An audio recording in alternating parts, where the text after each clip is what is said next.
যে এই রেজুলেশন আপনারা কেন পাশ করেছেন, কার মদদে, কাকে খুশি করার জন্য আপনারা এটা পাশ করেছেন এবং ছাত্র সমাজকে কেন আপনারা রাজপথে ঠেলে দিচ্ছেন।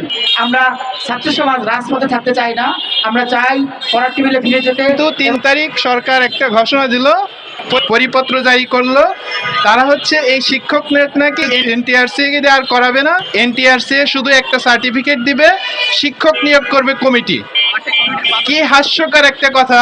মানুষ দেশ যেখানে সামনের দিকে এগিয়ে যাচ্ছে, আমরা 2026 থেকে সেই 2006 বা 7-এর মতন একটা পরিস্থিতি পিছিয়ে চলে যাচ্ছি। অথচ দেখেন, এই শিক্ষামন্ত্রী যখন শপথ নিতে যায়, লাভ দিয়ে সে গিয়েছিল, আমরা ভাবছিলাম একটা ফাটাকেষ্ট শিক্ষামন্ত্রী পেলাম, কিন্তু ওনার প্রত্যেকটা সিদ্ধান্ত আমাদের বিরুদ্ধে গেল। ইভেন দেখেন, ইন্টারমিডিয়েট পরীক্ষার সময় ওনার একটা সিদ্ধান্তে পুরা ইন্টারমিডিয়েট প্রার্থীরা কি করলো, রাস্তায় নেমে আসলো। উনি এ পর্যন্ত আমাদের জন্য একটা ভালো সিদ্ধান্ত উনি দিতে পারলো না। ইভেন আমরা আশা করছিলাম, সরকার যেহেতু নতুন সার্কুলার দিতে একটু দেরি করছে, কিন্তু তারা যে মধ্যে এই পরিকল্পনা করতেছে সেটা আমরা স্বপ্নেও কল্পনা করতে পারি না। এখন আমাদের দাবি, সরকার কাদেরকে নিয়ে এই পরিকল্পনা করেছে এবং আওয়ামী আমলের যেই সচিবগুলো আছে, যেই আমলারা আছে, তারা কি আমাদের শিক্ষামন্ত্রীকে উস্কাইছে এই কাজ করার জন্য? উনি অতি তাড়াতাড়ি এসব আমাদের মাঝে খোলাসা করুক। আমরা এটাই চাই, আমরা ওনাকে ভালো শিক্ষামন্ত্রী হিসাবে দেখতে চাই।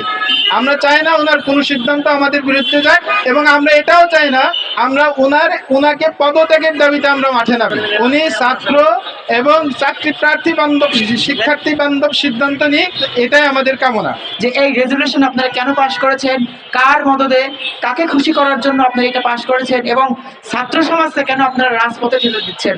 আমরা ছাত্র সমাজ রাজপথে থাকতে চাই না, আমরা চাই পড়ার টেবিলে ফিরে যেতে এবং সরকার তার মতো করে তার কাজ করে যাক, এবং তার কোনো সিদ্ধান্ত যেন কোনোভাবেই, সরকারের কোনো সিদ্ধান্ত, শিক্ষামন্ত্রীর কোনো সিদ্ধান্ত এবং কোনো সচিবের কোনো সিদ্ধান্ত যেন কোনোভাবেই এই দেশের ছাত্র সমাজ, চাকরি প্রার্থী, বেকার সংস্থা এবং শিক্ষা প্রতিষ্ঠানের বিরুদ্ধে না যায়।